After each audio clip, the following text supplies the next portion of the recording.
Hi everyone. So first day nerves or jitters, I'm not sure, but I accidentally forgot to record the first ERWC Zoom meeting. So here I am recording myself doing an abridged version of what we did in class. So if you weren't there today or some of you had audio issues and you're watching this video, I'm so sorry that I didn't record the meeting, but this will work and I'll be better. So here's how we started. I started with the Schoology page, of course. We have a brand new, shiny, fresh ERWC page. And the very first folder at the top is just called Resources. So in here, you'll find the new Quarter 3 syllabus. Not much has changed. But if you want to look, you can. You'll also find the They Say, I Say PDF. Remember, that's the book that we used in Quarter 1. You read a chapter and then you do a small writing assignment at the end. Still the same. Many or most of you probably picked this book up in the few weeks that we were on campus, but if you didn't, the PDF is here for you. If you'd like to pick it up now, you can. And the third thing is a list of the They Say, I Say assignments for this quarter. So they're already mapped out. They already have instructions. You can get a head start on them if you'd like. You absolutely don't have to. Remember, they're one a week and they're due on Sunday nights. But if you want to get ahead or you just want to see what we're up to for the remainder of the quarter, the entire They Say, I Say assignment list is here for you. Second folder is the Zoom recordings. That's where I was supposed to record the Zoom, put it in this folder. Didn't happen. So this is where you'll be able to find every day's Zoom meeting in case you have something going on. A lot of you work. A lot of you have younger siblings that maybe you need to take care of. Maybe you have practice. I don't know. If you need to miss a Zoom, it's going to be okay because you can watch the recording. Here's what I told everyone about this. Zooms are mandatory. It's important that you're in class as much as possible, right? As we've moved through this pandemic style learning, a lot of you have reflected that you're not learning as much. You need extra support, that school's just not the same. So in order to try to make it the same, where you used to go to school Monday through Friday, I am making Zoom mandatory where you show up on Zoom on your off-campus days. With our module packets, the way that they're designed to be one, argumentative. So all of the topics we're doing are meant to be argued. For example, our first module now is juvenile justice. So how do you feel about kids being tried as adults, right? That's arguable, that's debatable, so it's better to do it in class with people than to do it on your own. It's hard to argue with yourself. So that's the first reason it's important to be here. Our class is structured on discussion and hearing other opinions and ideas, which makes it important for you to be in Zoom. The second reason is it's all instruction. Right? So today what we're going to do in class is activities 1 through 3. That means that you are chugging along getting your packet out of the way instead of having to do it yourself and manage your time on your own. If you come to Zoom every day, Tuesday through Friday, aside from your campus day, you're going to get more instruction than you have through the pandemic because I'm right here facing you. We're going to do them together. It's just going to be more clear. I'm also taking attendance in Zooms. So when you log into Zoom and I see your cute little name pop up, I'm going to mark you present. Now, if something happens, your Wi-Fi is out, you overslept, you have work, things happen like I said, but here are the steps you're going to need to take if you don't make a Zoom meeting. It says right here, first you're going to need to email or text me so that I don't mark you absent and I know you're okay. Yes, you need to do this every day you'll be missing because I don't want to mark you absent. This is very college-like. If you plan to go on to college, a lot of professors will require that you email them if you're going to miss a lecture. If you miss more than 2 in some schools, you'll get dropped from the class. So it might be an annoying habit now, but it's a good practice to get into. So the first thing, if you can't make a Zoom, you need to email or text me. Remember, the text is that Remind app. Then what you're going to need to do is watch the recorded Zoom meeting.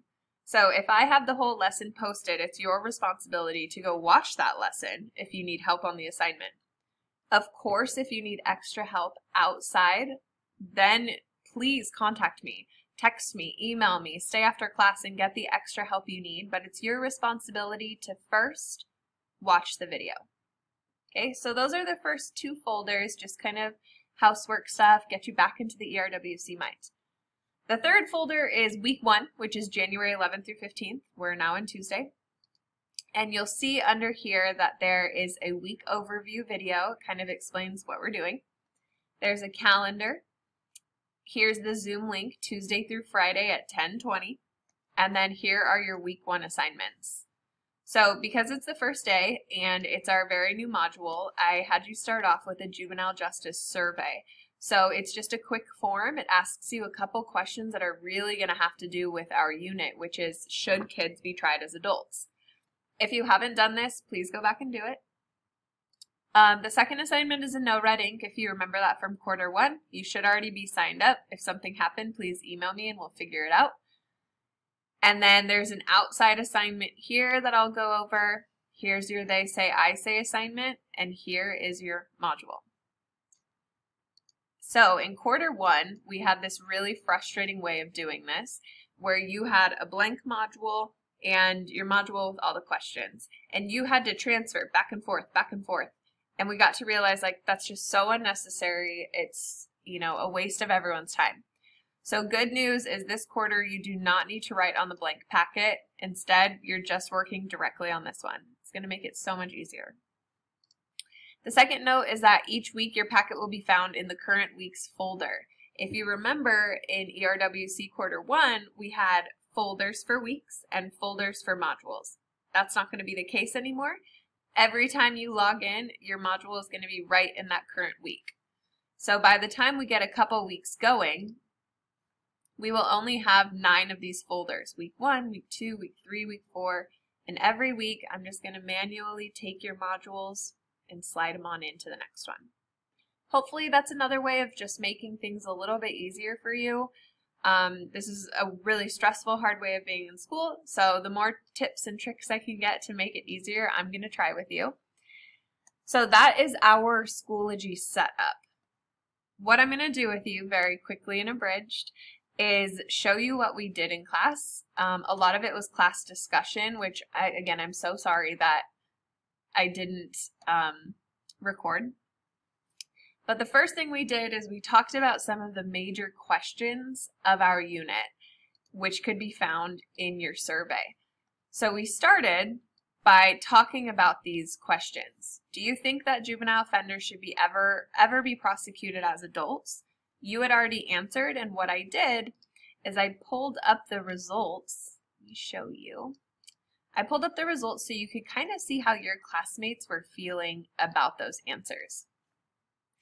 So you'll see here, do you think that juvenile offenders should ever be prosecuted as adults? 87% of you said maybe, under certain circumstances.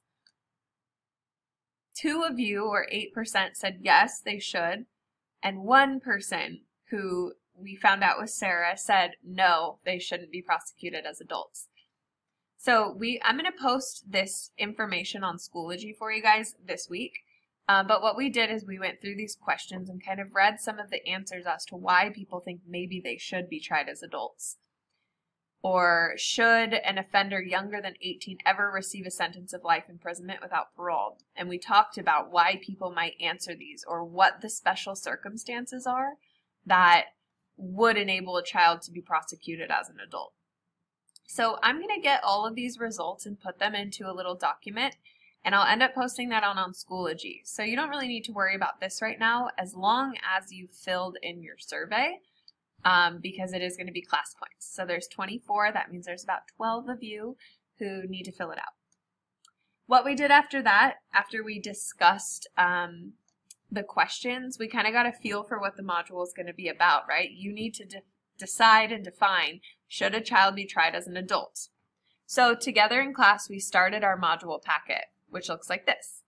We got through activity 1 together via discussion, and then everyone started on activity 2. So we started with activity 1. Again, it's the introduction, so these are all just kind of like trying to get your mind going, right? Like, what is it that I think about these ideas thus far? So activity 1, which we did together, who is a juvenile? What are some synonyms for juvenile? What are the differences between an adult and a juvenile? What are some of the qualities that characterize a juvenile but not an adult? Brainstorm by making a bulleted list in the chart. Create at least 7 bullets per side. So as a class, this is what we came up with. We decided that juveniles are underaged or under the age of 18. Some synonyms for them might be child, young, kids, adolescents. They are typically naive or innocent. Kids, in comparison to adults, have lower logic and reasoning skills. They can be classified as immature.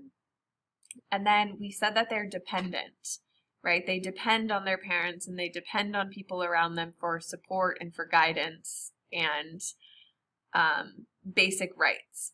Versus an adult, by our law, is somebody over the age of 18.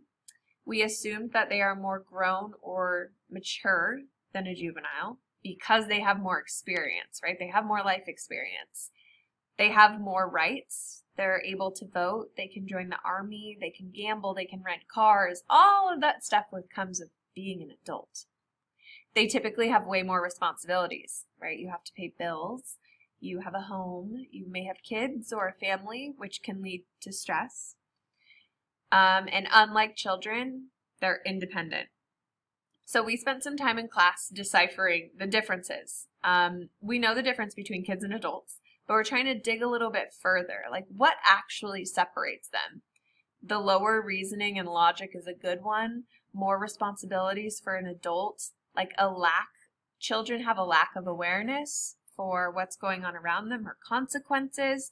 So we started just trying to delineate like the difference between the two. And that's what we did for activity 1. So you're welcome to take these bullet points or try to get some on your own. A lot of students did it on their own. And the next thing we did was activity 2. So activity 2 is a quick write. You'll just need to read this prompt and write your 8 to 10 sentences here. That one you can do on your own. That's about as far as we got in class. Some students got a head start on activity 3, so I'll just explain it to you. Activity 3 is definitions. So there are 1, 2, 3, 4, 5, 6 definitions here that would really benefit you to know. So what's the difference in a homicide, a murder, a first degree and second degree murder, voluntary or involuntary manslaughter? So get familiar with the words, read them over, highlight them, make note cards, whatever you do. And your task is to fill in this box.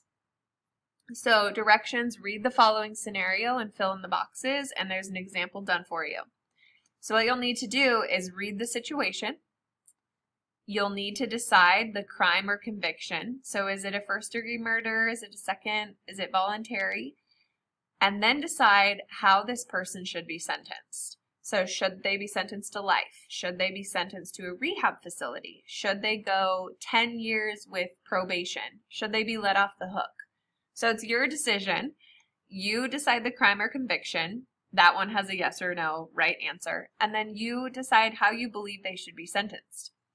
I asked everyone to have this chart filled out and done by tomorrow's Zoom because what I'm going to do is tell you what their actual sentences were to see if you were close or to see how the judicial system worked with these kids. That's what we did in class. I asked everyone to get to this box here. And the very last thing that you would have to do or start today is right under here, week 1 assignments, this Tuesday and Wednesday video reflection. It's not due until tomorrow night. I just suggested that you get a start on it. Each video is about 20 minutes. So part 1, which I suggest you do today, watch this TED Talk, what I learned as a kid in jail, and then write your response. You could finish both today if you wanted, and you could finish both tomorrow if you wanted, but breaking it up will just give you a little bit more time. And all of this, of course, can be found in your calendar. So we're on Tuesday. You're doing module activities 1 through 3, which I just went over, and completing the first half of your video assignment. Again, I'm so sorry that I didn't record the Zoom, but thank you for bearing with me on the very first day. I promise I will get better at Zooms.